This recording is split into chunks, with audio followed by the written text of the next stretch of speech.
Dramas. Frente al desaparecido, en tanto esté como tal, es una incógnita el desaparecido. Si el hombre apareciera... A la pandemia, de un médico, cuando me tomaba el pulso, yo tenía muchas convulsiones y no me daba la orden de seguir. En ese campo fui violada 4 veces. ¡Que están vivos, que están muertos! ¿Por qué no nos dicen? Si quieren venir, que vengan, les presentaremos batalla. Solo el pueblo debe juzgar lo que el pueblo votó. Dramas. Señores jueces, nunca Con la más. democracia se come. Hemos Con la tenido que democracia se adoptar educa. una medida transitoria de limitación a la extracción de Las dinero en atribuciones que la efectivo. Constitución Nacional me confiere como presidente de la Nación, he declarado el estado de sitio en todo el territorio nacional para asegurar la ley y el orden. esta plaza, el 30 de abril de 1977. Vengo a pedir perdón del Estado Nacional por la vergüenza de haber callado durante 20 años de democracia. Dramas. El matrimonio entre hombre y hombre distorsiona la imagen de lo que es la verdadera familia. Queremos al hombre y a la mujer, porque Dios creó al hombre y a la mujer, no creó a Adán y No Eva. quedarnos ni con odios, ni rencores, ni querer revanchas, sino qué más podemos hacer. Dramas. Hablamos de derechos humanos.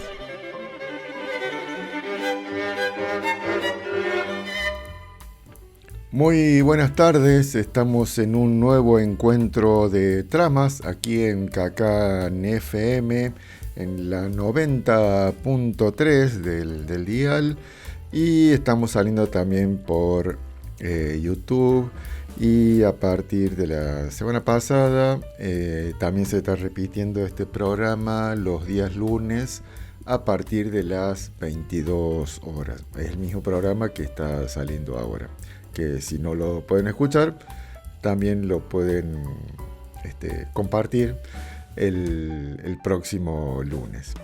Bueno, estamos con varias novedades en esta semana que pasó. Y de todo eso, bueno, quería destacar algunas cuestiones. La semana pasada recordarán que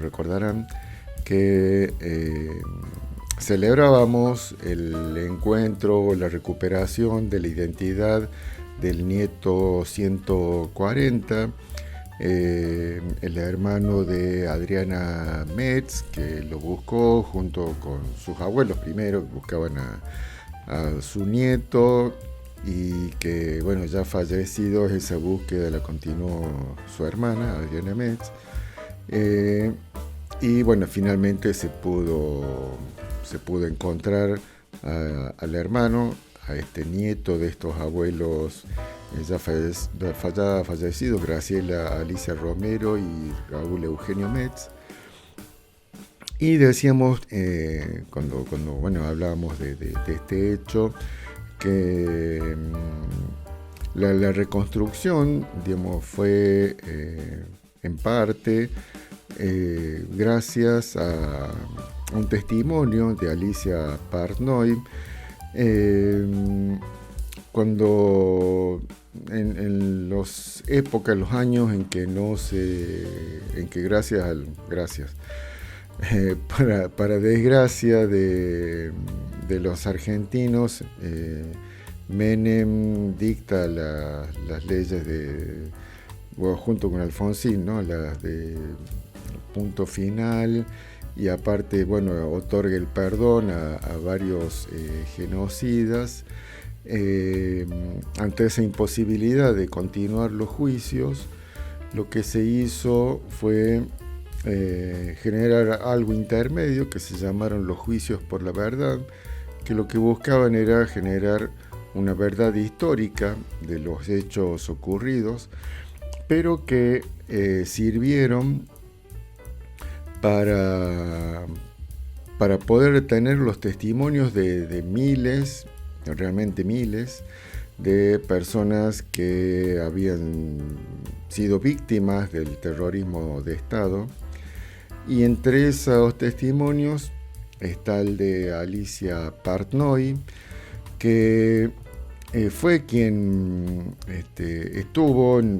transcurrió unos días junto con Graciela, que es la madre de este nieto recuperado, y también con el esposo, o sea, Graciela y Raúl, que estaban en el mismo lugar.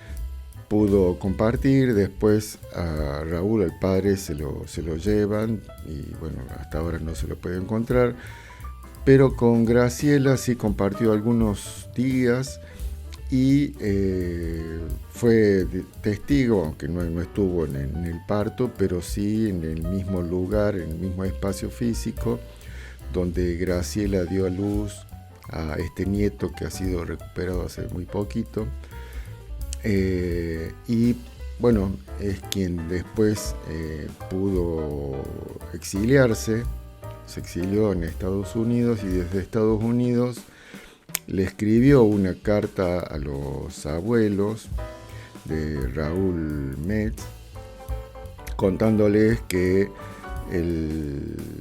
Graciela había tenido un hijo que había nacido vivo el 16 a la noche o el 17 de abril de 1977. Así que bueno, vamos a compartir ahí parte de lo que era el testimonio. Es un testimonio largo y emocionante. Vamos a compartir una partecita. El resto lo vamos a publicar en las redes de Tramas para las que quieran tener el testimonio completo de Alicia Parnoy. El día 17 de abril de 1937, tal vez el 16, tal vez el 17, nace en la escuelita el bebé de Graciela Romero de Metz. Graciela había estado en la misma pieza conmigo cuando yo llego a la escuelita.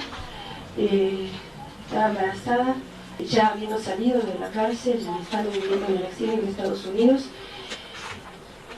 Al ver el expediente de Abuelas de Plaza de Mayo, veo la denuncia del caso Romero de Metz y la denuncia de la posibilidad de que hubiera nacido la criatura. Bien, ahí escuchamos parte de lo que es el testimonio. Después Alicia hace un relato, en realidad una lectura de la carta que le envía a los abuelos de este nieto recuperado, donde les cuenta dónde estaba, un poco de la situación, del entorno, bueno, toda la situación en general donde estaban detenidas. Y después también hay una carta donde le contestan los abuelos a Alicia, incluso unas palabras que de la hermana, que la semana pasada nos compartíamos de la alegría que no podía ocultar de ninguna forma de haber encontrado a su hermano después de tantos años, donde también le escribió unas palabras a Alicia. Bueno, esos dos videos los vamos a compartir ahí también en las redes para los que quieran, bueno, un poco completar o ver todo el trabajo en realidad que se ha hecho cuando no se podían avanzar con los juicios de lesa humanidad contra los genocidas, del terrorismo de Estado, de la dictadura, y se recurrió a esta forma, que eran los juicios de la verdad, pero que sirvieron para tener estos testimonios. Y luego, cuando llega Néstor Kirchner y elimina estas leyes de punto final y el resto, y se pueden reanudar los juicios, bueno, toda esta información y todos estos testimonios se incorporan, o por lo menos ya estaba hecho el contacto, el contenido, entonces se pudo avanzar mucho más rápido para concretar esos juicios que continúan hasta la actualidad, ¿no? Hablando de dictadura, sin buscarlo, pero bueno, han coincidido varias de las noticias.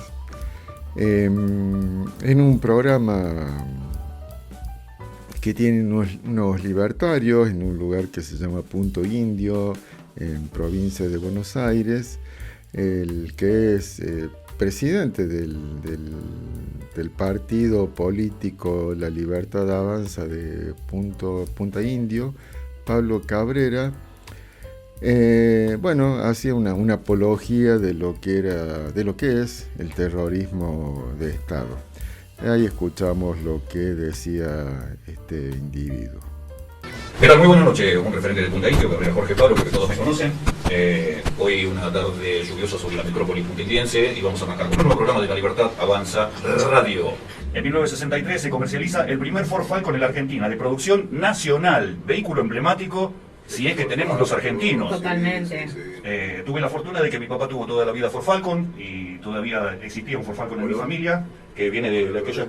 sí, el verde aceituna que venía de fábrica. Y abrías el baúl y todavía olía a justicia. Bueno, ahí estaban las palabras de este impresentable que hacía referencia a la desaparición de personas y a la detención sin orden judicial de personas también. Porque, bueno, efectivamente los autos estos, los Falcon, fueron usados, entre otros, no era el único, pero sí se hizo así como una institución del Falcon verde. Y de ese baúl que era enorme, en realidad muchos de los autos de aquella época tenían esos baúles enormes, y donde se los usaba para precisamente detener a personas sin orden judicial, se los metía ahí en el baúl y después, desaparecían, ¿no? Iban a tortura y después o los tiraban vivos en el Río de la Plata o los tiraban en algún pozo, etc. Que es lo que, ya sabemos de lo que ha hecho la dictadura en todos esos años, ¿no? 76, 77, 78.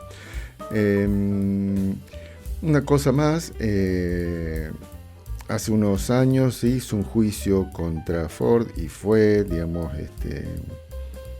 encontrado culpable, uno de los pocos juicios en los que se pudo avanzar contra empresarios, ¿no? Contra civiles y no solamente contra militares, porque había un acuerdo entre esta fábrica de autos Ford de Argentina y la dictadura militar, donde los empresarios que fabricaban el Ford Falcon, entre otros autos, le proveían vehículos sin identificar, porque sabían que estaban haciendo algo malo. No es que, por eso a veces se dice, era una cosa que no sabían, son en excesos. No, eran totalmente conscientes que lo que estaban haciendo era contrario y es contrario a la ley, a la Constitución, igual lo hacían. Y por eso necesitaban este tipo de vehículos que no pudieran ser identificados.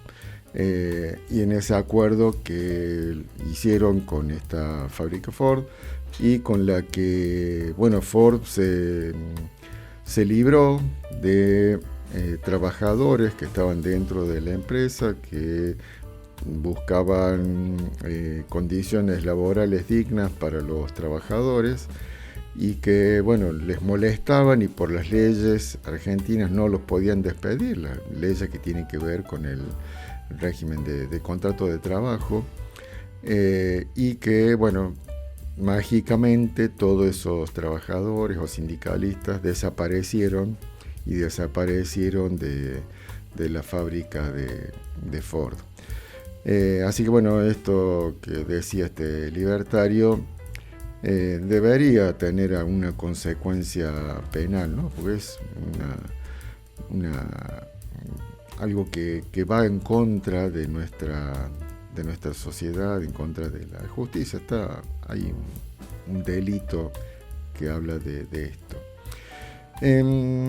Otra noticia, en la semana pasada también hubo un encuentro peronista aquí en Catamarca, donde vinieron varios referentes nacionales,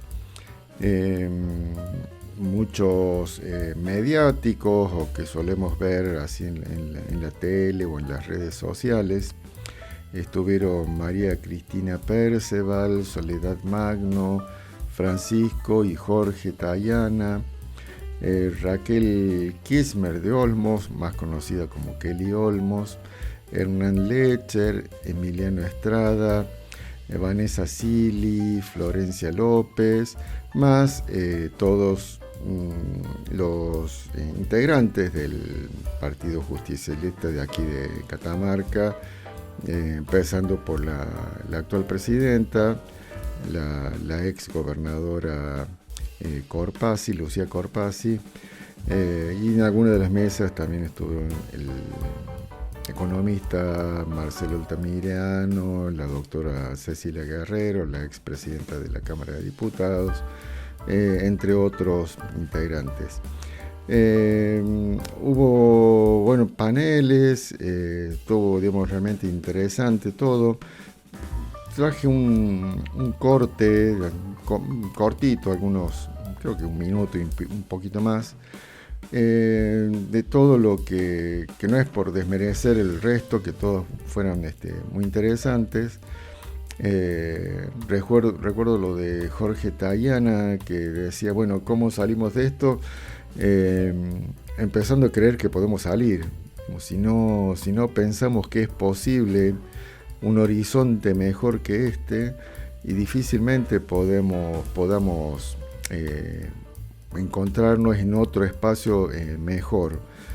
Tenemos que pensar que es posible salir, no solo salir, sino que podemos tener un mejor futuro que esta cosa terrible en la que estamos viviendo, que todos los días está el gobierno libertario rompiendo o destruyendo o matando a alguien de manera indirecta, ¿no? Digamos, porque si financia el Garraham, no le está tirando con una bala en los ojos a un niño, ni lo está tirando de un avión, ni lo está tirando en un pozo, pero si no tiene atención y no están los medios para darle la atención que merece, y de alguna forma está procurando su destino de muerte.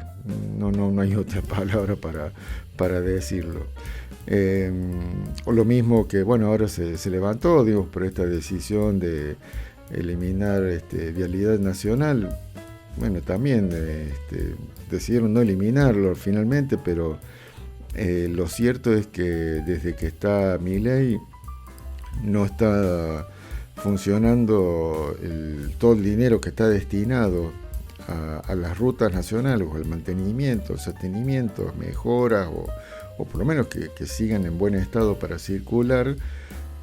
Si no están en buen estado, van a provocar accidentes, y esos accidentes pueden terminar en muerte. No hay mucho para analizar y para pensar. Y todos sabemos, o deberíamos saber, que es mucho más barato mantener algo que esperar que se rompa del todo para recién arreglarlo. Entonces lo que está haciendo el gobierno nacional es eso, que se rompa, que se destruya y que se las arreglen, ¿no? Porque esa es la lógica libertaria. Arréglatela, yo no tengo nada que ver, eso, ¿no? Compartimos entonces algo de lo que decía Kelly Olmos en este encuentro peronista. El capitalismo busca nuevas formas de trabajo en las cuales quedarse cada vez con mayor excedente. Y hasta la disimula y se trabaja para una plataforma. ¡Minga! ¡La plataforma tiene dueño! ¿Cómo trabaja para una plataforma? Esa patronal está mediatizada por una plataforma, pero esa plataforma genera mucha ganancia y hay una patronal que se queda con esa ganancia. Entonces, en vez de establecer las condiciones en términos de estas instituciones que nacieron en el siglo XX y que yo creo que siguen teniendo total vigencia, y ahora les voy a dar algunos ejemplos de por qué. Esta gente nos quiere llevar al siglo XIX en términos nuevamente de explotación. Y ya no hay una relación laboral que genere la idea de que la parte del trabajador o de la trabajadora es la más débil y necesita estar organizada para poder participar en la discusión. Ahora hay un emprendedor y colaboradores que se rigen por el derecho civil y comercial, no por el derecho laboral. Ahí, digamos, explicaba y me pareció interesante esto, digamos, porque un resto de las ponencias más o menos es lo que solemos hablar en este espacio, que tiene que ver con lo económico. Por ejemplo, bueno, Vanessa Silly habló particularmente del caso judicial contra Cristina. Hernán Lecher, bueno, tomó todo el tema de la deuda, el tema económico, que también solemos abordar en este espacio. Pero me interesó esto, digamos, porque no lo habíamos abordado, el tema de la precarización laboral, que significa todas estas plataformas, ¿no? Donde tipo, bueno, Uber o todos estos de reparto de comida, donde se busca que los trabajadores no sean trabajadores, es más, se los llama colaboradores internamente, precisamente para evitar que quede, digamos, como que existe una relación laboral. Entonces, bueno, lo que me parecía interesante destacar es esto que decía ahí un poco al final, de que se está llevando todo el tema laboral hacia relaciones civiles, como si fuese un contrato comercial entre particulares, evitando la relación de un patrón a un empleado, que es la relación real, ¿no? Que hay respecto de Uber o respecto de estas personas que hacen reparto de comida, digamos, a través de una bicicleta, de una moto, de algún medio de transporte.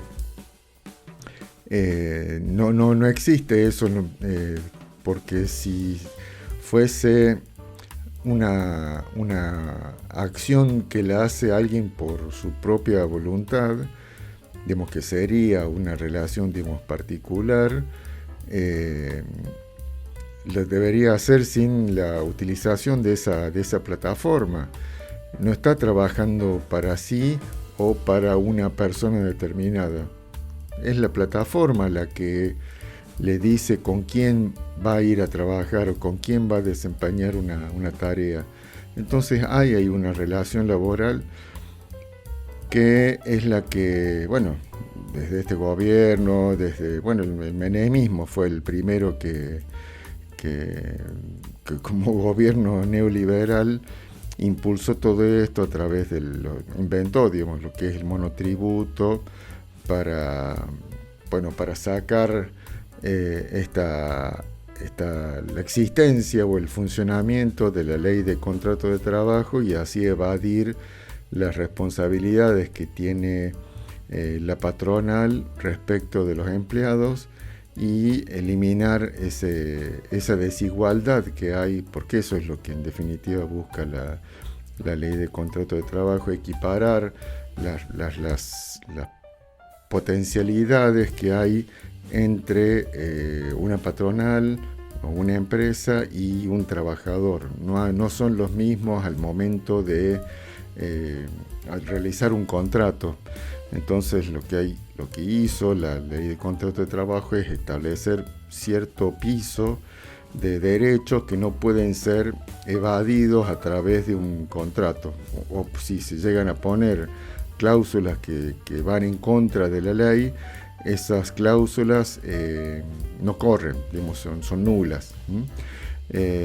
Bueno, esto me parecía interesante de destacar de lo que dijo Kelly, digamos, rescatando nuevamente que todo lo que se dijo en este encuentro, cada uno, digamos, abordó temas que eran, bueno, interesantes para tomar y para reflexionar. Como último tema de este bloque, Hubo una sesión en la Cámara de Senadores bastante interesante por la cantidad de proyectos que se aprobaron y porque significó una derrota, digamos, creo que fue la primera derrota, digamos, aplastante contra el gobierno libertario, contra el gobierno de Milei.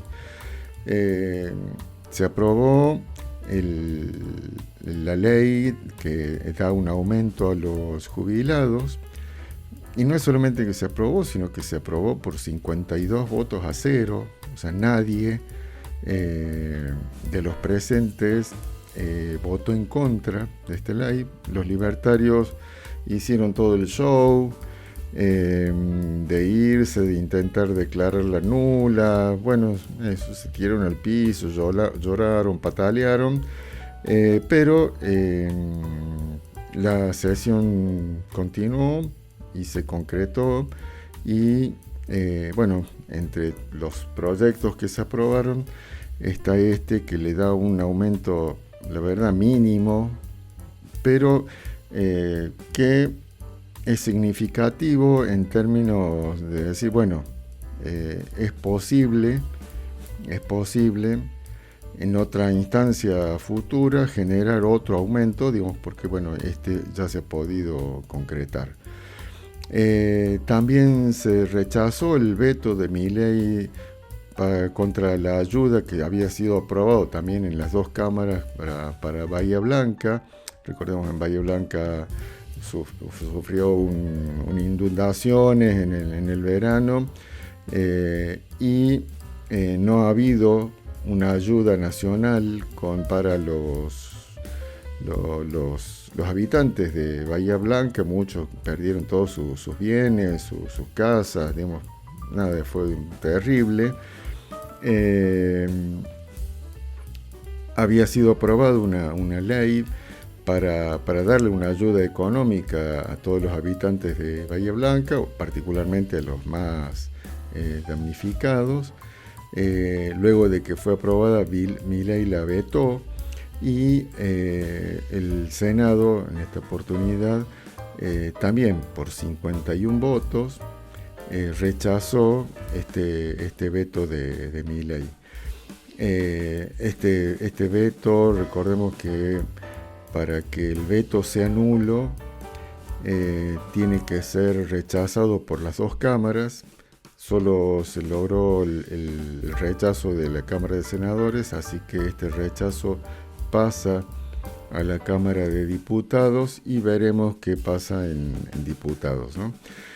Si también se logra el consenso para rechazar el veto o la anulación de una ley que realizó Milei.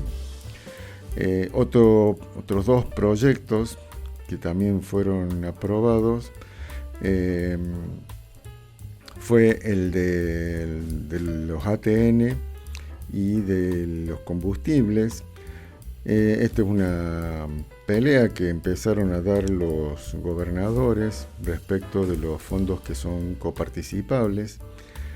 La coparticipación, hay una ley de coparticipación donde hace una distribución de porcentajes que le corresponde a cada provincia, y fuera de eso, de esa distribución, queda un porcentaje, creo que es un 1% de todo lo que es los fondos que se van a ser repartidos. La coparticipación es eso, la distribución que se hace de los impuestos que cobra Nación. Hay una parte que, digamos, se llaman ATN, o sea, aportes del Tesoro Nacional, eso significa ATN, que el Ejecutivo venía usándolo de forma discrecional, ¿no? A veces, digamos, todo eso que estaba ahí se lo daba a uno, se lo daba a otro, según la cara del cliente, diríamos, ¿no? Según si era más de su partido o si era de otro, digamos, si pertenecía al oficialismo o si era opositor. lo que ha hecho Milei es guardárselo, o sea, no ha repartido esos aportes del Tesoro Nacional, o sea, esa parte de los fondos coparticipables, que no es que, también, digamos, puede ser discrecional como los distribuye, pero lo que no puede hacer es no distribuirlos.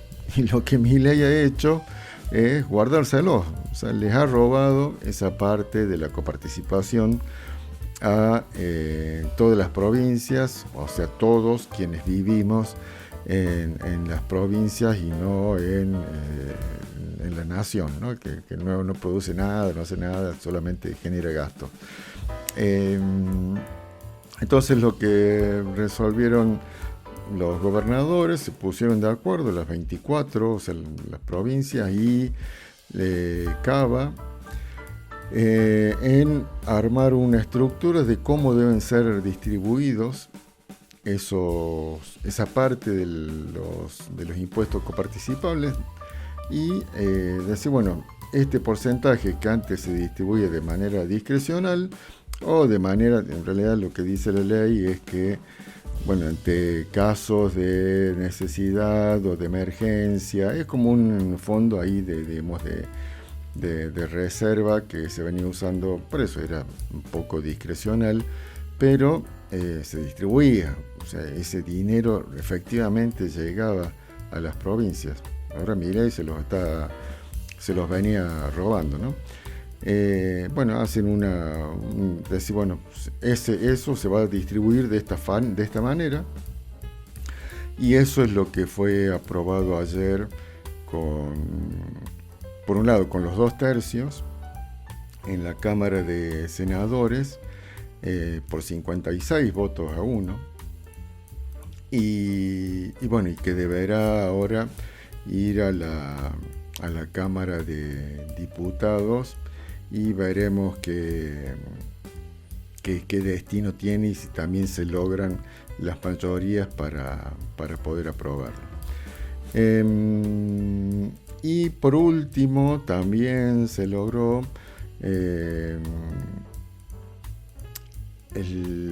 dos proyectos, que uno es para el Garrahan y otro para fondos para las universidades. Y todos estos proyectos que pasaron a la Cámara de Diputados, están empezando a dialogar, a buscar los consensos, a lograr los consensos para ver si se los puede aprobar, si se pueden juntar, reunir los votos. Sabemos cómo viene operando Milei, ¿no? Que, digamos, compra diputados, compra senadores, pone plata de todos, ¿no? Para eso, digamos, porque no es que pone plata del bolsillo de él, pone plata nuestra para comprar diputados o senadores para que voten lo que él quiere que voten. Y bueno, ahí veremos si se sigue vendiendo, si se siguen ofreciendo, o si, en vista de la próxima campaña, de las próximas elecciones, y que muchos en realidad ya están pensando en el 2027, no ahora en octubre del 2025, si van a seguir dándole changüí a Milei, o van a empezar a pensar en que tienen que lograr sus propios votos para cada uno, ¿no? Digamos, y no seguir apoyando o generándole más poder a Milei. Bueno, y todo esto trajo algunas repercusiones, entre esas la de una pelea en los medios, en Twitter, entre Bullrich y Villarruel. Bullrich le escribe a la vicepresidenta ordenándole que suspenda la votación, esto mientras estaba transcurriendo y mientras se iban aprobando todos estos proyectos que estábamos mencionando recién, diciéndole que se tenía que ir, se tenía que levantar y tenía que anular toda la sesión esta, a lo que después Villarroel le contesta así de manera categórica, hablándole de democracia, alguien que defiende la dictadura militar, ¿no? Digamos, pero bueno, diciéndole que hay democracia, que la Cámara de Senadores lo componen los senadores y son los que deciden y ella no tiene nada que ver. Bueno, es muy correcta Villarroel, donde, bueno, destacamos esto, no es para nada, no es que piense de manera correcta ni que lo haya hecho por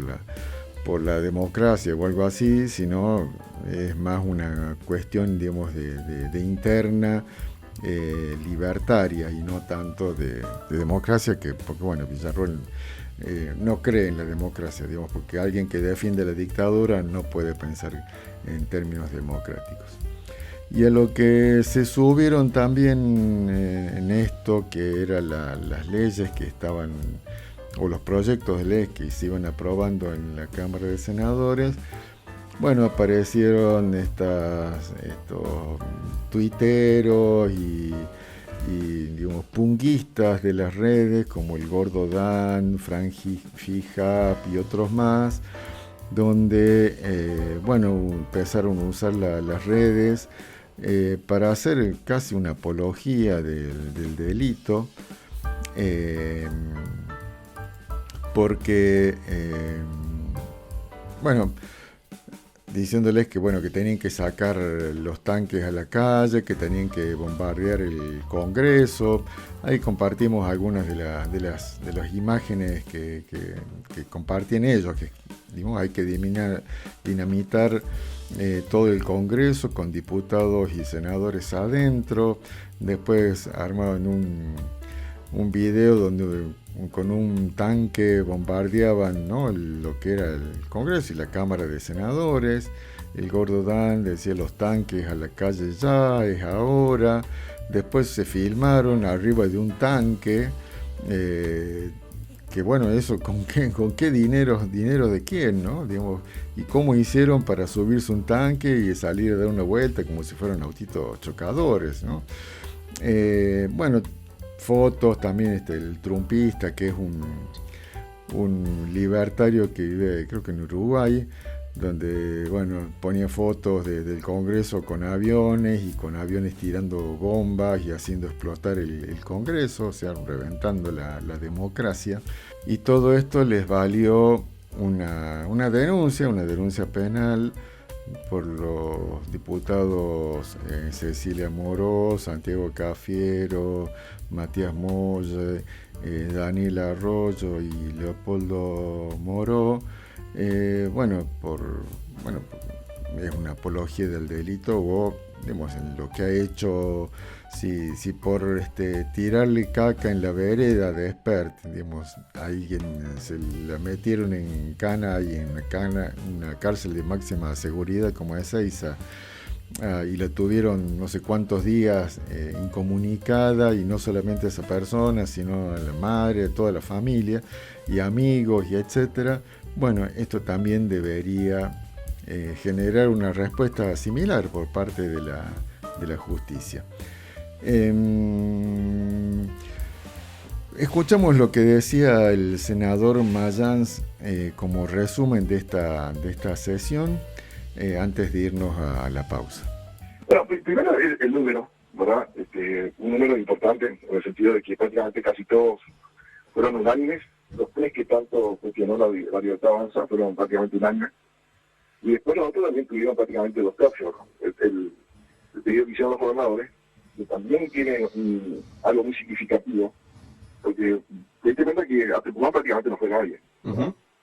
Yo, como dije, hay una especie de cansancio del extracto, del insulto, de gobernadores que explican los problemas que tienen en su provincia, porque no tenemos presupuesto nacional, porque es imprevisible el sistema, porque aparte de eso, había fondos destinados a la educación, a la salud, al desarrollo, fondos que eran financieros, que eran productos de recursos que habían sido pactados con las provincias. O el caso, por ejemplo, del sistema previsional de las provincias, que prácticamente hace 1 año y medio no les dan un solo peso de plata que le corresponde a las provincias. Sí. Por ejemplo, la provincia de Buenos Aires debe 11 millones. A mí me mandó el detalle el gobernador Kicillof de lo que le deben. ¿O te imaginas la provincia de Buenos Aires con 11 millones de deuda por parte de la nación? Y después que el gobierno nacional esté, como dicen los jóvenes, barbeando en todo momento. Sí. Lo que representaría, por ejemplo, para la provincia de Buenos Aires 11 billones en materia de seguridad, en materia educativa, en materia de salud. A mi provincia le deben 330 mil millones. A La Pampa le deben más de 400 mil millones. Yo tengo el listado completo porque los gobernadores pasaron la deuda. Ahora, el gobierno nacional directamente no admite el tema, o sea, le dice ahora a la justicia, a reclamar, de fondos que son realmente provinciales. Entonces, esto que hacen, que es mínimo, es un resguardo que nos hacen todos, ¿no? Porque para que firmen 23 gobernadores y un jefe de gobierno, es porque está diciendo al presidente, miren, esta sí no puede seguir. Bueno, ahí destacaba el senador Mayans un poco el volumen, ¿no? de lo que Milei le está robando a las provincias. 11 billones les ha robado a los bonaerenses, ¿no? O sea, serían 11 mil millones de dólares. Eso es más o menos pasado a pesos. Lo que Milei les ha robado a los bonaerenses y se niega, digamos, a devolver.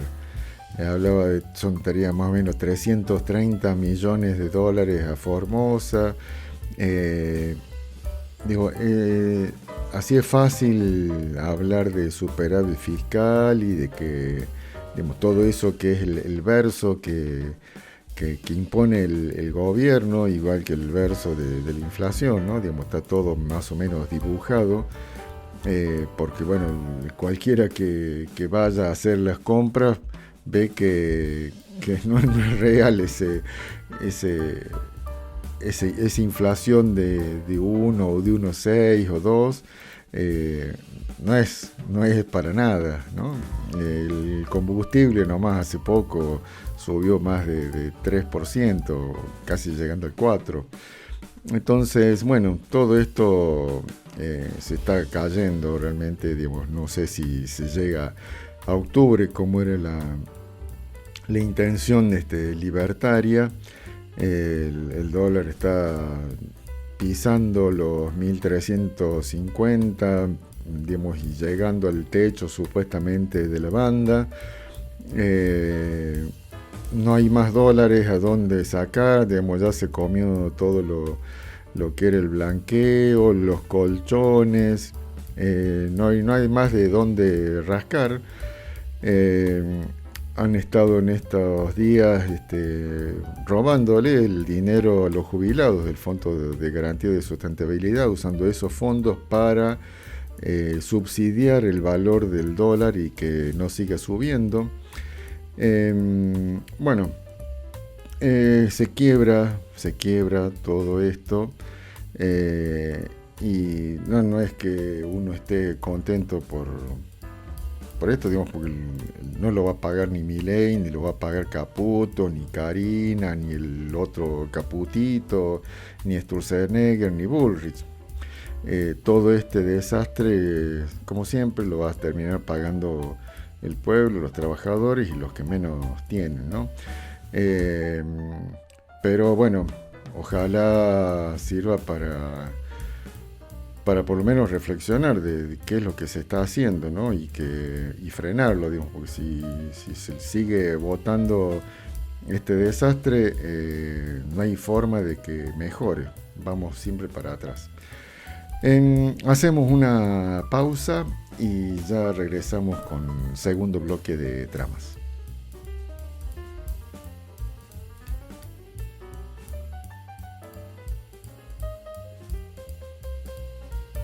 Estamos de regreso en Tramas, aquí en Cacán FM.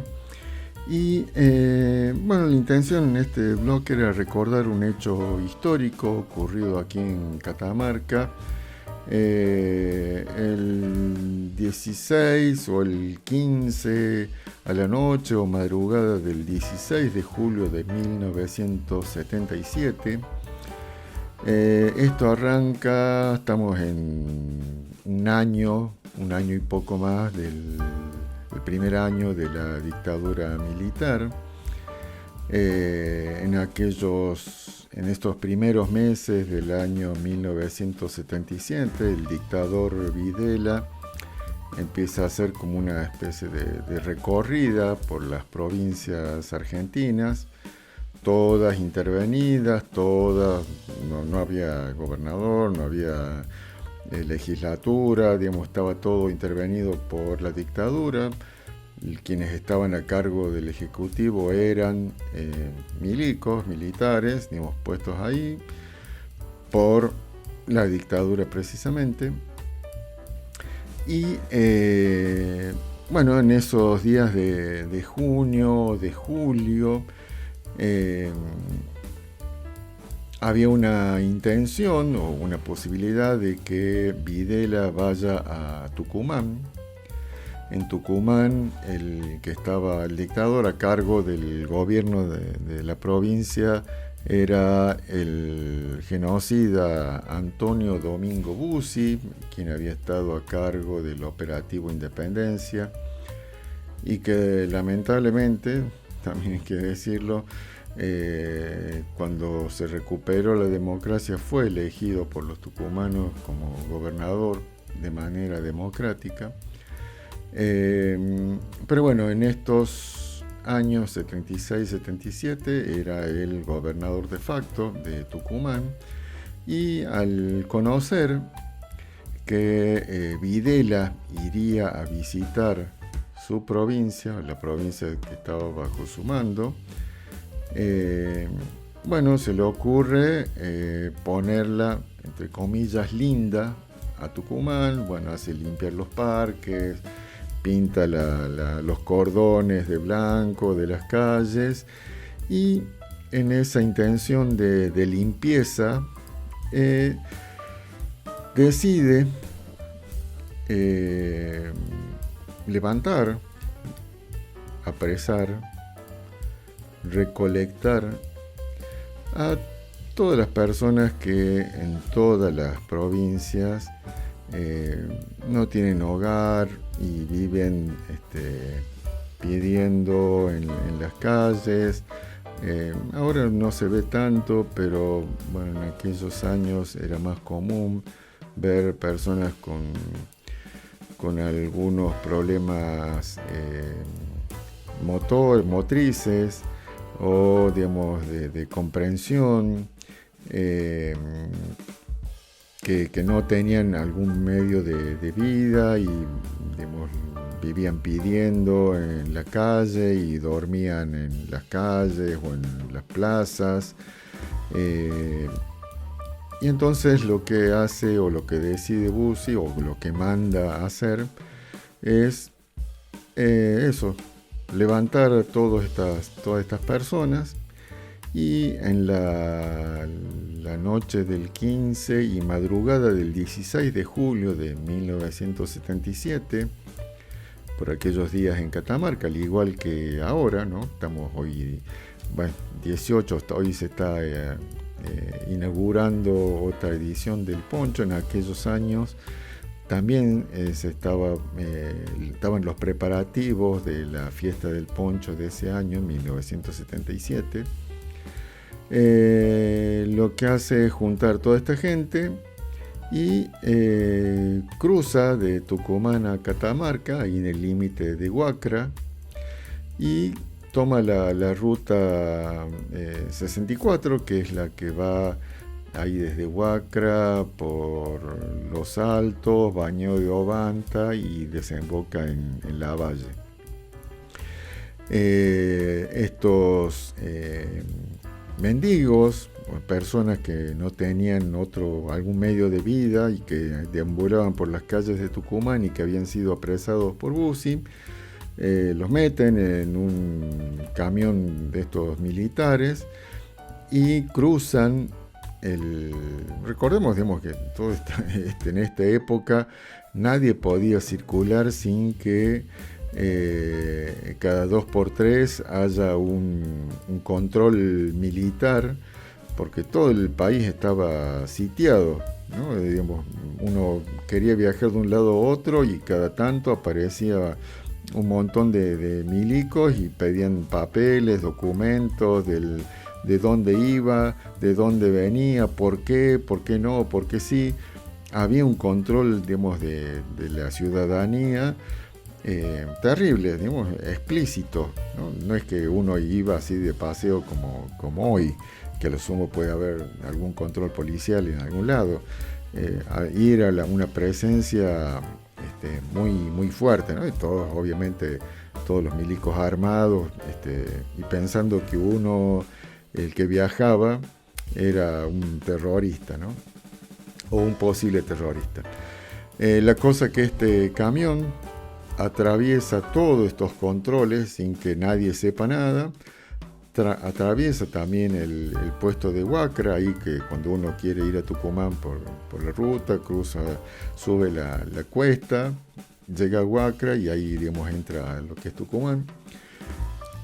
El camión sale, digamos, de Tucumán, cruza Huacra y toma esta ruta 64 como yendo para Baño de Obanta, y en esa ruta empiezan a tirar, digamos, porque eso es lo que hicieron.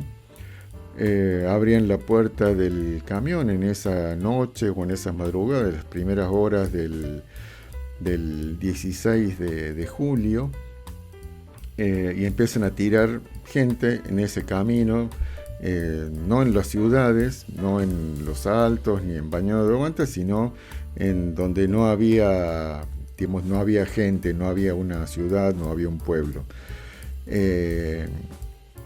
Es así que, bueno, que tiran toda esta gente que había sido apresada en Tucumán.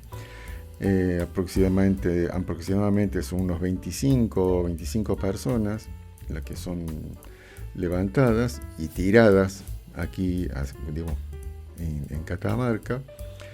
Y bueno, en las primeras horas del 16 de julio,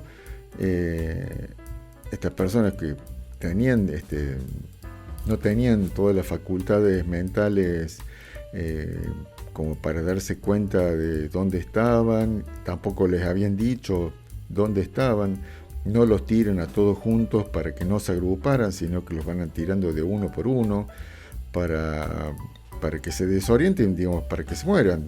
Digamos, no había una intención, ¿no?, de darles alguna posibilidad. Pero bueno, estas personas finalmente empiezan a caminar, aunque desorientadas, y van llegando a los pueblos, a los Altos y a Baño de Obanta. En la madrugada del 16 de julio, en las primeras horas de ese día, las primeras horas de luz. Y bueno, la gente del pueblo los ve llegar, una noche fría, digamos, como estos días de julio, pero de hace, bueno, algunos años. Estas personas no tenían la menor idea de dónde estaban.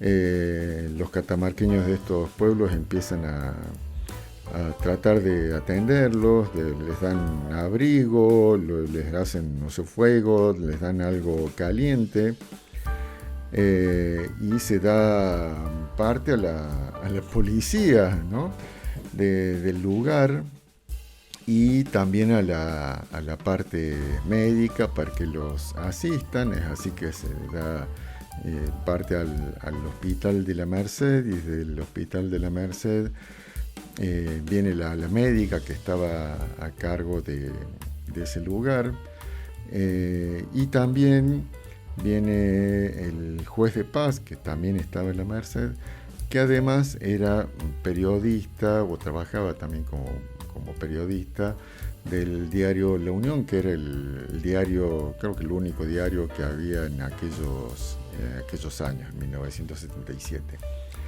Y es así que al día siguiente, el día 17 de julio, la tapa del diario La Unión aparece con un título, digamos, grande en la parte superior. Era un diario muchísimo más grande que el que vemos ahora, donde decía Catamarca se ha convertido en refugio de desposeídos, porque todavía no se sabían de dónde venían y qué estaban haciendo aquí en Catamarca, quién los trajo, quién los plantó o quién los tiró.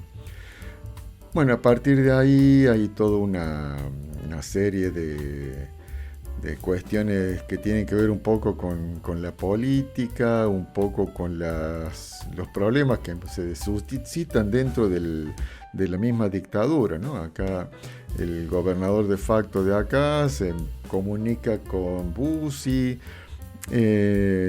Bueno, empieza toda una cuestión de decir, bueno, quiénes son, qué hacen acá, por qué los tiran acá.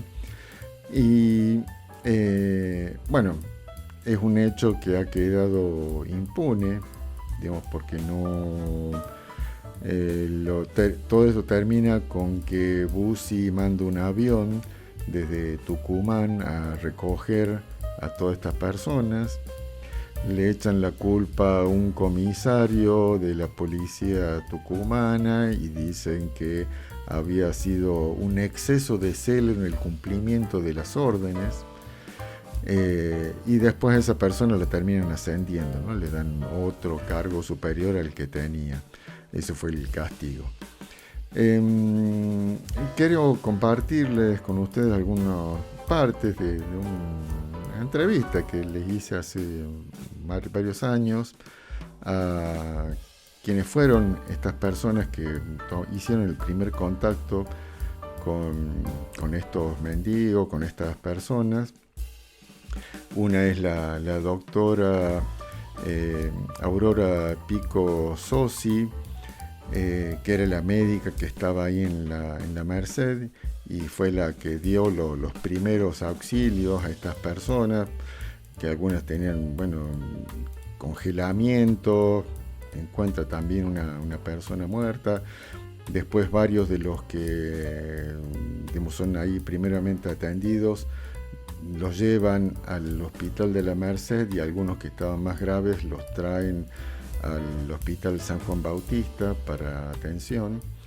Y el otro testimonio es de Robertito Vera, que es el que escribe esta noticia en el diario La Unión y a partir del que, bueno, todos en Catamarca conocemos de este hecho. Ahí compartimos esta parte de lo que es este testimonio que los hice, digamos, para un proyecto en el Instituto de Cine que después no prosperó, pero me quedaron los testimonios. Los compartimos. Sí, se compadeció verlo a esta gente sentada ahí en la ruta, por eso entonces los levantó y los trajo y los dejó en la policía de la Merced. Y ahí, como yo trabajaba al lado de la policía de la Merced, siempre tenía contacto con la policía. Entonces me fui, me acerqué y lo vi a los mendigos, por así, estamos sentados ahí, estaban cagados de frío. Claro, yo soy el que doy la primicia, con el diario La Unión. Carlucci se entera por través del diario La Unión. Y de ahí Carlucci se comunica con Bussi. ¿Será que estoy en la tierra del viejo Mandinga? Pobre gente ese espectáculo. Porque pobrecitos eran todos inyeras, algunos discapacitados. Los han sembrado, los han tirado con tanta hazaña.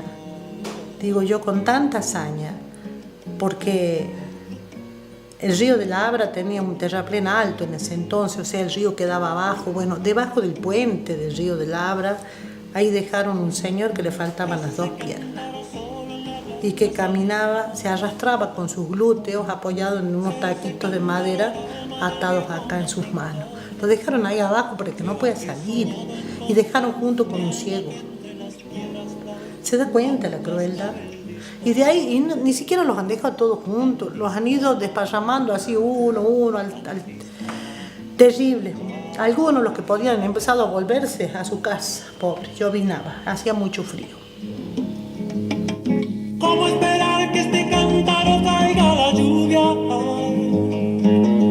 ¿Cómo esperar que te llueva? Con el convencimiento casi de que es una persona que se murió, levanto yo sobre todo esa imagen no me olvido más. De ahí, de abajo del sobre todo, una cara que me mira y una mano que se estira. Un viejecito. Ese viejecito tenía congelada la mano ya. Esa mujer pobrecita contaba que a ella la habían abusado de ella los policías.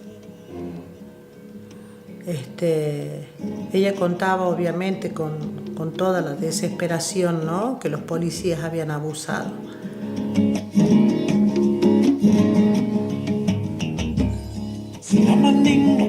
Y ella llegaron a la taza y empezaron a golpear la ventana. ¿Sabes? ¿Cómo te puedo decir? Así, golpeaban. ¡Dame, hijo de puta!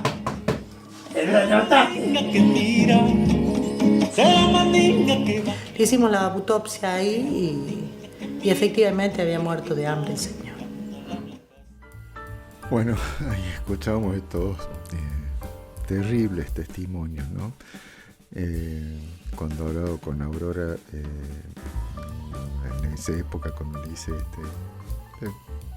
toma de testimonio, no sé si reportaje, me decía que era el primer trabajo el que había accedido después de recibirse como médica, y que, bueno, eso la marcó terriblemente, el tener que, más allá de la cuestión médica, ¿no?, bueno, tomar la dimensión humana de esta crueldad que había hecho Bussi con estas personas, ¿no? Que decir, bueno, hay esto de tirar personas que no tenían piernas abajo de un puente junto con un ciego, ¿no? Es una crueldad así como la de Milei, podríamos decir hoy. Y lo otro, bueno, la violación. Por eso decía que son crímenes que han quedado impunes, ¿no? Y que, bueno, cuando conocí este hecho pensaba en esto, lo de Galeano, ¿no? De esto de los nadies, de que no vale ni siquiera la bala que los mata. O sea, estas personas no eran dignos de ser asesinados como venía asesinando la dictadura contra, digamos, bueno, estos 30.000 desaparecidos que han sido asesinados, torturados. En el caso de Tucumán, en la escuelita de Famaillá, o en el pozo de Vargas, donde son cientos las personas que han sido ahí arrojadas y luego tapadas con cientos también de camiones de tierra para que nadie sepa que ahí abajo había enterradas personas. Muchas de esas fueron arrojadas vivas. Hace poco hablábamos de una de las personas que ha sido recuperada de ese pozo, que es el hermano de Claudia Villegas. Pero esto, ¿no? Y bueno, y la violación de una de las mujeres que había sido atrapada, recogida en Tucumán y tirada aquí en Catamarca. Y esa persona también que encontraron muerta y que, bueno, por la autopsia había muerto de hambre, nada más y nada menos, ¿no? Esta crueldad de la dictadura es muy similar a la crueldad de Milei, ¿no? Habrá jubilados que se están muriendo de hambre, personas que se están muriendo porque eliminó el Instituto del Cáncer, personas que se están muriendo de hambre o de enfermedad porque no pueden comprar alimentos o no pueden pagar los medicamentos. Es un poco la misma crueldad de aquellos años la que estamos viviendo en esta época donde se dicen libertarios, pero de libertad hay nada de libertad. Esto me parecía interesante porque, bueno, ocurrió aquí en Catamarca. Robertito Vera ahí relataba también un hecho que fue apretado, digamos. O sea, recordemos que estábamos en dictadura y estas personas, estos milicos, ejercían el terrorismo de Estado y en algún momento lo fueron a buscar a la casa. Roberto Vera se tuvo que huir de la casa de la Merced, se refugió aquí en la ciudad de San Fernando del Valle de Catamarca hasta que todo esto pasó. Nombraba a Carlucci. Carlucci era el gobernador de facto de aquí de Catamarca, que es el que le reclama a Bussi: che, ¿qué me tiraste acá? ¿Qué pasó? También había algo que se hablaba en aquellos momentos, en aquellos años, que también parece interesante rescatarlo, que es algo que se comentaba en la sociedad de por qué nos tiran basura en Catamarca, donde la basura eran estas personas, ¿no? Que también, digamos, habla de por qué existió una dictadura militar y por qué existe hoy hay un Milei, ¿no? Hay una parte de la sociedad que en aquellos años también pensaba nada más que en sí mismos y no pensaban en el otro como una persona que merecía alguna oportunidad, que merecía tener una vida, que merecía comer y que no debía ser tratado como una cosa que la tiran como si fuese una bolsa de basura, ¿no? Que se revolea de un lado para otro. Bueno, esto es lo que queremos, no dejar de recordar este hecho ocurrido acá en Catamarca en 1977. Y bueno, también recuperar estos testimonios de la doctora Aurora Pico Sossi y de Robertito Vera, que falleció hace algunos años, así que ya no está más por aquí, pero bueno, que tuvieron la valentía de Roberto de escribirlo en el diario en época donde poca gente se animaba a decir algo contra la dictadura, y bueno, de la médica, de haber hecho todo lo que correspondía como médica y poner también toda su parte humana para atender a estas personas. Hacemos un nuevo corte musical y ya volvemos con la última parte de Tramas.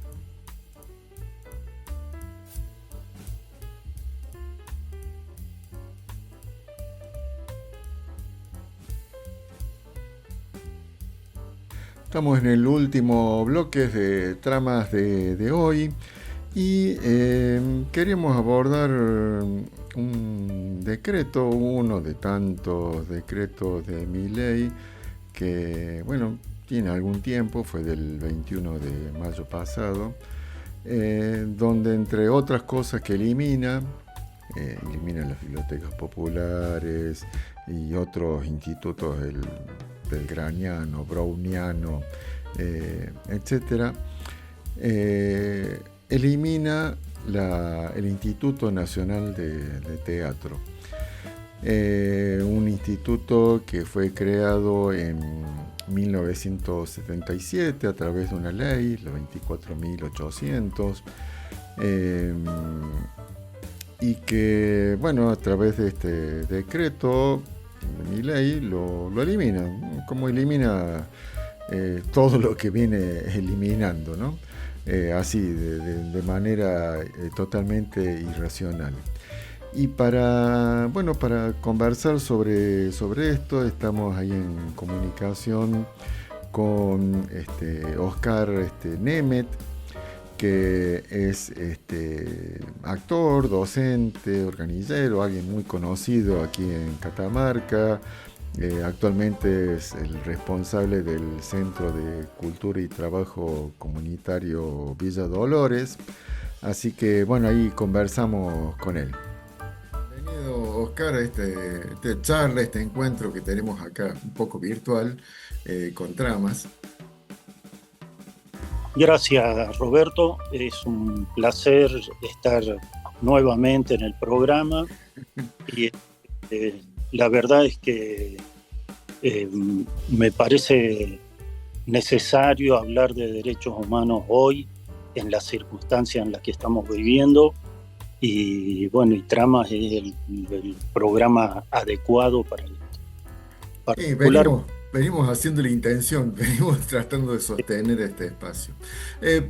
Pensaría por algo más puntual, que fue este decreto, el 345 del 21 de mayo, que entre otras cosas que destruye, cierra, es el Instituto Nacional de Teatro, junto con otras organizaciones que considero tan importantes como el INT, ¿no? Digamos, porque hacen a la cultura, a los derechos nuestros como personas, como individuos, como ciudadanos, como argentinos.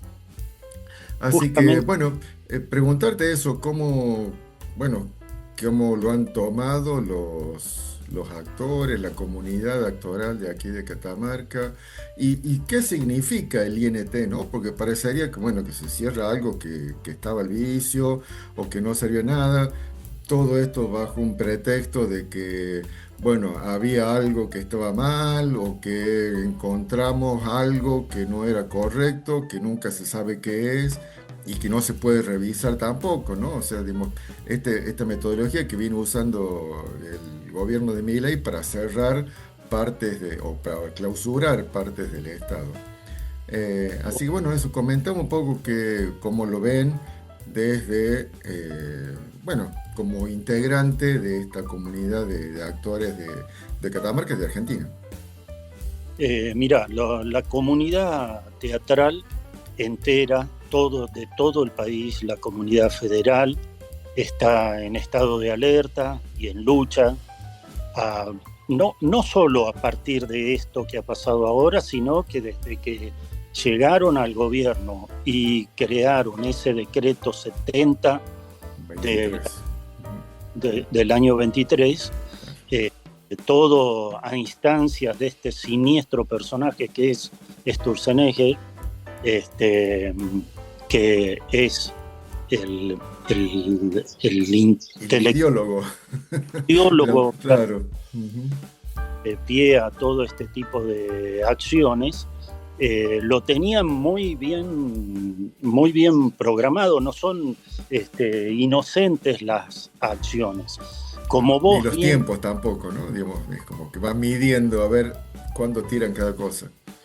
Y en aquella oportunidad, en el año 23, la comunidad se puso en alerta, la multisectorial salió a pelear ese decreto y bajaron algunos de las situaciones que les parecían como urticantes, que el gobierno no estaba dispuesto a dar batalla y no esperaron un año para hacer otro decreto desarmando y desarticulando las organizaciones que, como vos bien dijiste, tienen que ver con los procesos de creación de identidad de nuestro pueblo.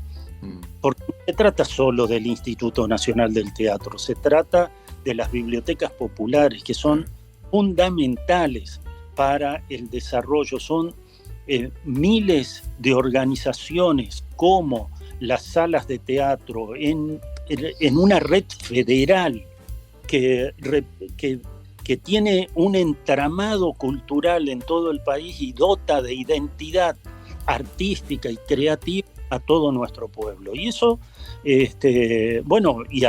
han desarmado las orquestas infanto-juveniles, han financiado todos los organismos de cultura de la nación, han cambiado de nombre el Centro Cultural Kirchner, han golpeado. La batalla cultural que también, ¿no?, es casi tan importante como, o lo que sostiene el proyecto económico que hay, ¿no? Mientras menos gente organizada encuentre, mientras menos el pueblo tenga herramientas para expresarse también, es como aplican este siniestro plan.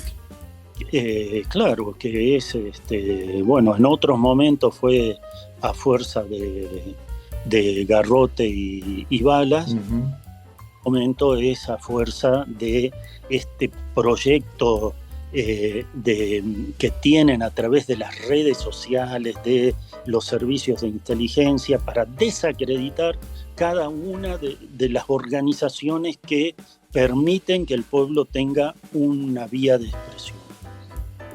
La verdad es que es siniestro el plan. Y bueno, ¿y con qué nos encontramos? Así como como el INTA, como el CONICET, como el INTI, el Instituto de Teatro, hacen las bibliotecas populares, el Instituto de la Música, hacen a que nuestro pueblo, a que el Estado tenga que hacer una acción para proyectar nuestras identidades culturales en este vasto territorio que tenemos, tan complejo también geográficamente. Cultural y socialmente también, ¿no? Digo, porque hay económicamente. Nos dejan a la deriva, de tal manera que solo nos transforman en consumidores del que venga enlatado de las grandes organizaciones que están financiadas por los fondos buitres, que, bueno, son los dueños de Netflix, son los dueños de las redes sociales. Que sociales. se quieren quedar con YPF ahora. Es todo parte del mismo y siniestro sistema. Entonces, el INT, digamos, se creó a través de una ley ahí en 1997, ¿no? En el 97. ¿Qué es lo que estaba haciendo, o cuál era el trabajo que venía desarrollando, o cuál fue el propósito de la creación, ¿no? Digamos que con este decreto, bueno, de alguna forma se eliminaría, ¿no? Más allá de estas cuestiones que estamos hablando, que son como más generales. Ellos dicen que no lo eliminan porque lo han transformado en una oficina en la Secretaría de Cultura. Claro. Entonces no eliminan el instituto. Los fondos se siguen recaudando, pero lo van a distribuir de la manera. Eliminaron el sistema de representación que tiene el Instituto Nacional del Teatro, que es es importantísimo hablar de las leyes, de las nuevas generaciones de leyes de derechos, en donde el Instituto de Teatro, tal como las bibliotecas populares, tienen comisiones con representación federal y distribución a lo ancho y a lo largo de nuestro país, de manera federal. En el caso del Instituto, el Instituto Nacional del Teatro obtiene fondos de las leyes que en aquel momento, cuando se aprobó en el 97, sacaba un 6% a el CONFER. El CONFER después fue transformando en otro organismo, pero siempre recauda. El AFCA y bueno. Exactamente. Entonces, ¿qué es este organismo? Es el recaudador de los derechos de televisación, de los derechos de proyección en las redes, de los derechos que hoy no paga Facebook por difundir, o no paga YouTube por difundir Netflix tampoco. Y Netflix tampoco. Entonces, yo digo, el deseo es dejarnos en manos de esos poderes económicos. Organizaciones que tienen tremendo poder, y tanto poder tienen que no aportan para el funcionamiento de que nuestro pueblo tenga sus derechos, sino tenemos que ser consumidores de sus enlatados. Claro. Calladito la boca y aplaudiendo. Exactamente. Y entonces, porque estos son personeros de ese poder económico, entonces no tienen interés en que existan estos organismos. Te decía, tanto el Instituto Nacional del Teatro como las bibliotecas populares tenían un sistema de gobierno en donde el Estado ponía a un representante del Estado o 2 representantes del Estado en un directorio y el resto era la comunidad organizada en las distintas provincias de manera federal.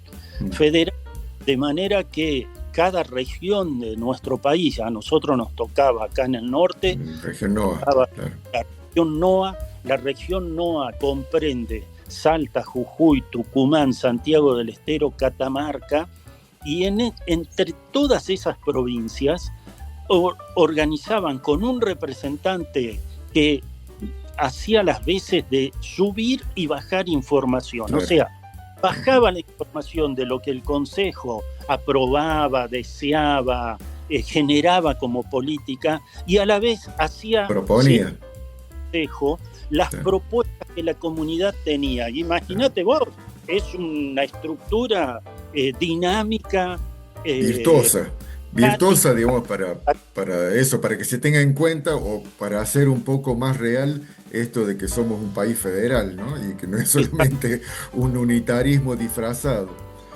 Exactamente. Me parece interesantísimo esto, lo otro también que decías antes, el tema del financiamiento, ¿no? Porque siempre se piensa, bueno, que esto le sacamos la plata a los niños del Chaco, porque no sé por qué se pone siempre a los chicos de Chaco como que son los únicos niños que pueden tener hambre, o los únicos que están desvalidos. Se les saca la comida para dárselo en una obra de teatro que es algo superfluo o supuestamente superfluo, que no tiene sentido, y bueno, y ahí se buscan, ¿no?, siempre algunos nombres por ahí ridículos para decir, para fundamentar que está bien, digamos, destruirlo. Es lo mismo que es lo del Inca, ¿no? Digamos, son fondos que se sacan de otro lado, no son de la partida presupuestaria nacional, sino que es del mismo trabajo que se hace, ¿no? Digamos, que tiene que ver con la actividad. Por ejemplo, lo del Inca era parte de las entradas que se cobra cada vez que alguien va a ver una película, una parte de eso es lo que financiaba el Inca. Bueno, y lo que decía, bueno, lo del INT o lo del INAMU o todas estas organizaciones que tomaban parte del CONFER o del AFCA o de lo que sea, ahora no me acuerdo qué es lo que es, digo, pero bueno, que tiene que ver con la publicidad y con todo el dinero que generan las distintas, bueno, manifestaciones también culturales que tienen que ver con, en este caso, con las actividades comerciales. Claro, sí. Están con nuestros proyectos culturales. O sea, vos pasás películas en las redes, en los canales de televisión, en los canales de cable, y eso que genera divisa, genera una economía, debe sostener claro, la producción nacional del Instituto Nacional de Cine para que exista el cine, porque claro, si no es imposible que exista el cine. Esto me toca de cerca también porque claro, sí, me toca trabajar cercano a estas actividades y es imposible producir en la cinematografía. En el teatro es exactamente lo mismo. En la música es exactamente lo mismo. Cada vez que se pasa un tema musical en un canal de cable y eso genera una economía, esa economía debe aportar a que el Estado redistribuya los beneficios que se generan allí para que exista la música argentina. Si no, estamos al devenir de como dijimos desde el principio, de lo que el extranjero quiera sobre nuestro país y terminamos pagándole a ellos derechos. Claro, sí. Bueno, y eso es lo que entendí que decías, ¿no?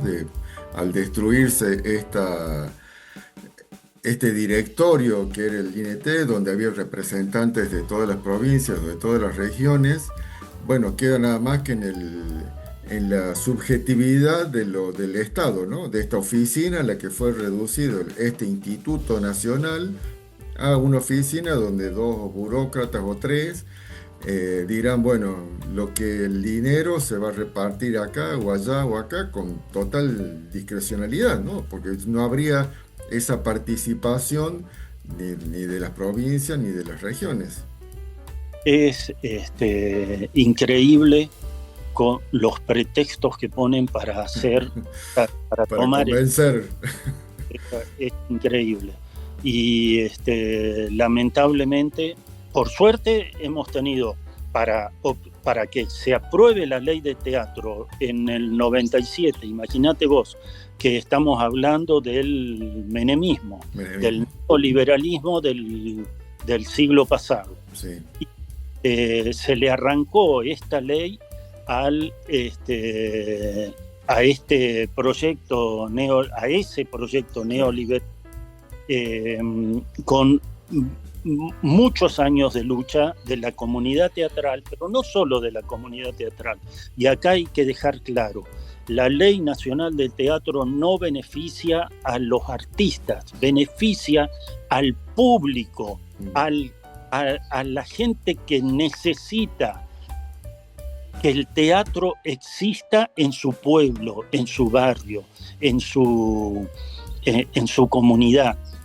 No se trata solo, por supuesto, obviamente que debe existir el teatro de arte en nuestro país para que el proceso educativo, el consumo cultural se democratice, pero lo fundamental es que salas teatrales que se abrieron a partir de la creación de la Ley 24.800 del Instituto Nacional del Teatro en todo el territorio argentino, han tenido la oportunidad de equiparse, han tenido la oportunidad de recibir elencos en gira, han tenido la oportunidad de difundir este lenguaje que, si se pierde, el pueblo argentino pierde un valioso elemento de comunicación. Es un lenguaje sensible, que es como es el teatro, necesita de la protección del Estado. No existe. A mí me parece importante esto que decías, que esta ley no es el beneficiario final, es la gente, o es el público, o son los ciudadanos, son los argentinos, y de manera indirecta son los que trabajan, ¿no? A mí me gustaría me parece interesante desarrollar un poco más, porque parecería, bueno, que esta ley se hace, digamos, para beneficiar a los que trabajan acá, la ley del INAMU o la ley del INCA es para los trabajadores del cine, para los que hacen música, y no para, digamos, para la gente, para los ciudadanos, que son, lo que entendí es que decía, bueno, los beneficiados finales, o para quien está pensado estas leyes o estas políticas públicas instrumentadas a través de leyes, es la gente. Exactamente. ¿Cómo sería eso? El modo de sostener el lenguaje teatral o los lenguajes artísticos es que el Estado se ocupe de regular de alguna manera aquello, si no estaríamos en manos de qué se quejan. Dicen, una de las cosas que dicen es que hacemos teatro para pocas personas. ¿Y para cuántas personas debe ser hecho el teatro? Claro. En bibliotecas? ¿Dónde está la ley que dice? ¿Cuánto Claro. es mucho o es poco? O es poco. El grupo se pone de acuerdo para hacer semejante movida, ensayar, trabajar, poner costureras para que le haga el vestuario, carpinteros para que le hagan la escenografía, en un lugar tan alejado de los centros urbanos grandes y consumidores habituales de la cultura de este tipo, digamos. Entonces, El único modo de que haya una obra de teatro de Chincho Poroto en el oeste catamarqueño es que exista el Instituto Nacional del Teatro y se fomenten las giras por esos lugares, se generen talleres en esas comunidades, se puedan expresar y sientan que pueden participar desde su identidad cultural sosteniendo un lenguaje artístico en nuestra comunidad. Sí. Ese es el destino final de estas leyes, de todas estas leyes que protegen a los libros, que protegen a los discos, al cine y al teatro. Y falta la de la danza, que está ahí, estuvo ahí, estuvo cerca. Y claro, y se enfrió durante este tiempo. Estamos seguros de que no la van a aprobar hasta que no cambie la configuración del Congreso Nacional, ¿no?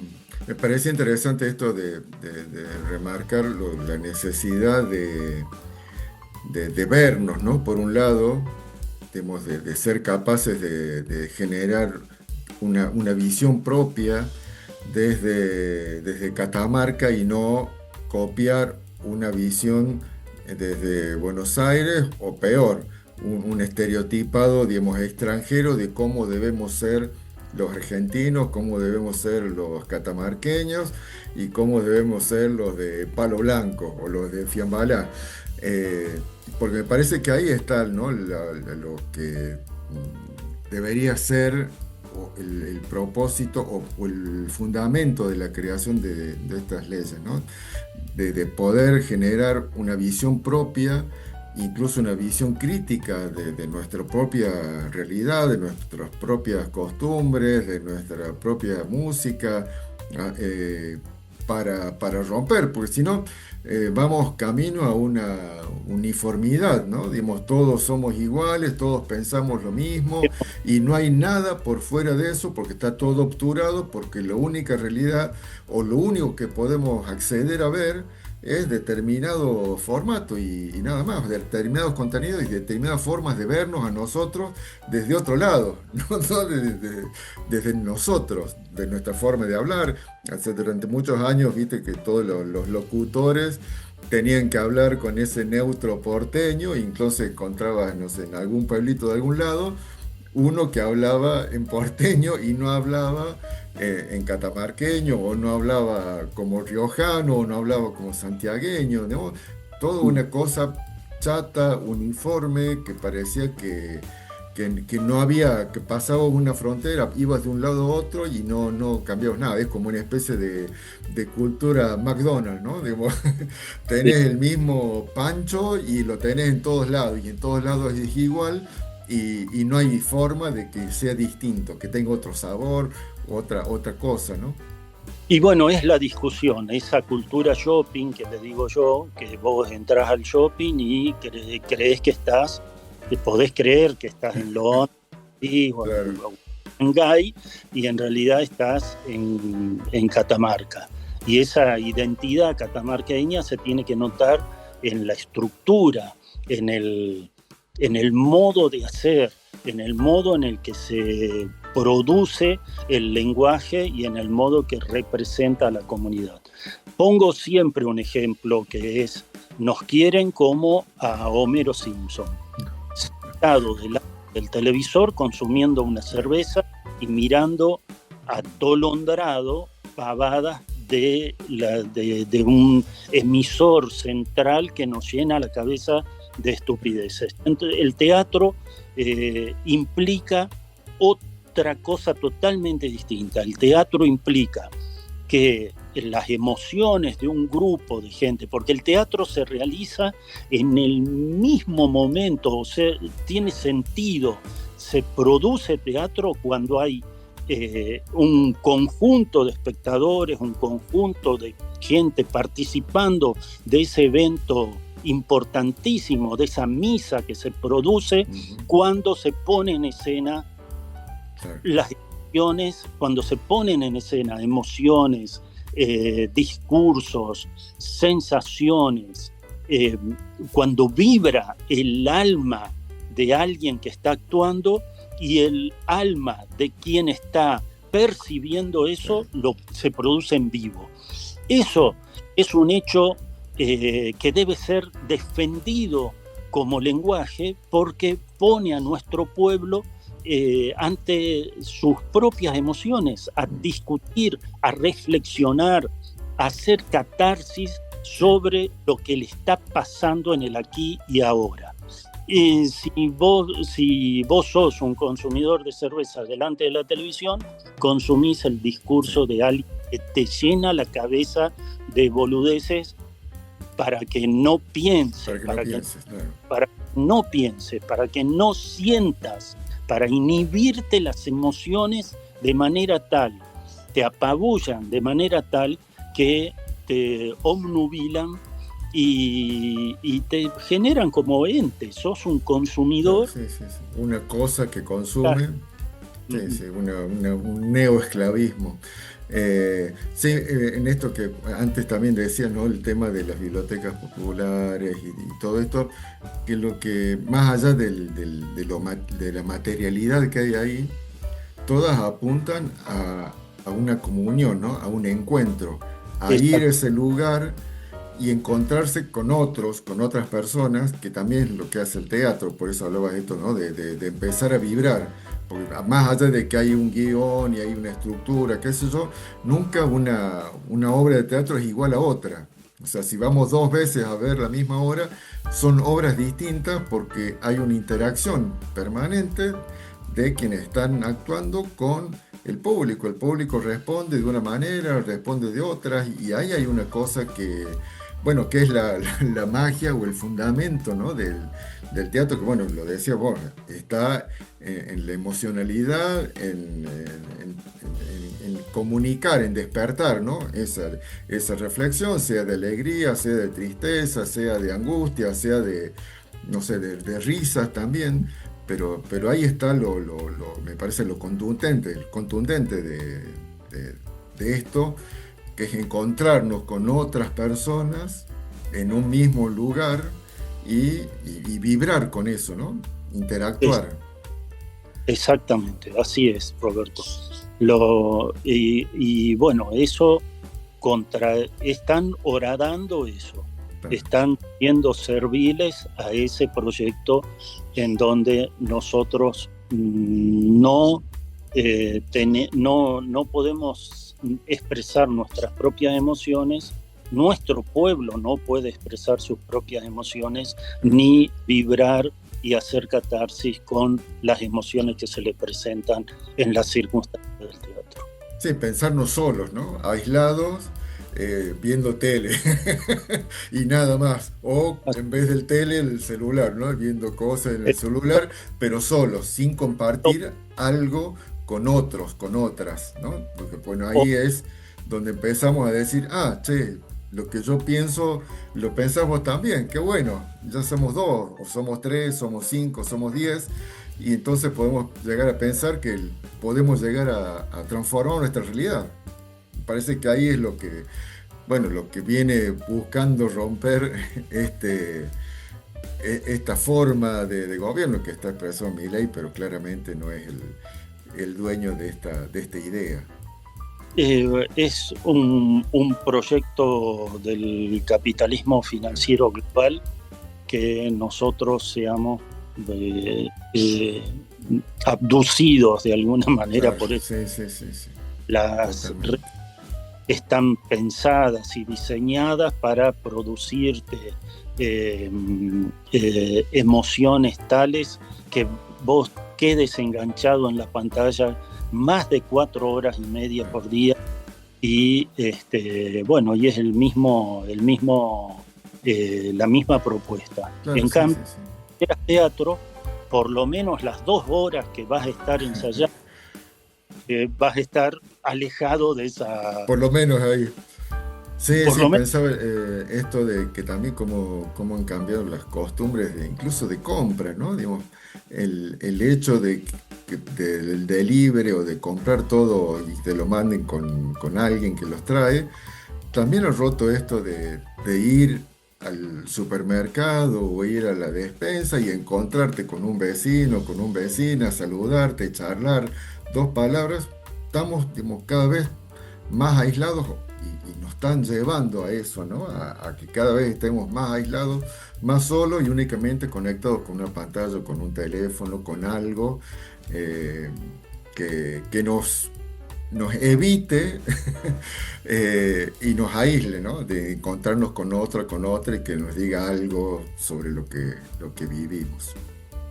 Y sí. Hoy reflexionaba también sobre este tema de los consumos culturales, cómo este bien de uso que es el teatro, este bien de uso que son las actividades artísticas dentro de nuestra cultura, no tienen un destino final económico. Generan una economía, lo vemos todos los días. Generan una pequeña economía que evoluciona a que nuestra sociedad esté mejor representada, mejor o más dinámica, y en vez de concentrar en pocas manos, democratiza las actividades. Y este bien de uso que es la cultura tiene que ver con que nosotros nos fortalecemos en nuestra identidad, y eso modifica, cambia sustancialmente el sentido de nuestra existencia en esta sociedad. Oscar, bueno, muchísimas gracias y bueno, nos encontraremos en otra oportunidad, nos encontraremos en las calles también y capaz que en algún teatro nos demos una vuelta por ahí. Ojalá. Dale. Abrazo. Dale, gracias, abrazo, que estés bien. Chao. Bueno, y hasta acá llegamos con este Tramas de hoy. Le agradecemos nuevamente a Oscar esta comunicación y nos reencontramos el próximo viernes. Chao.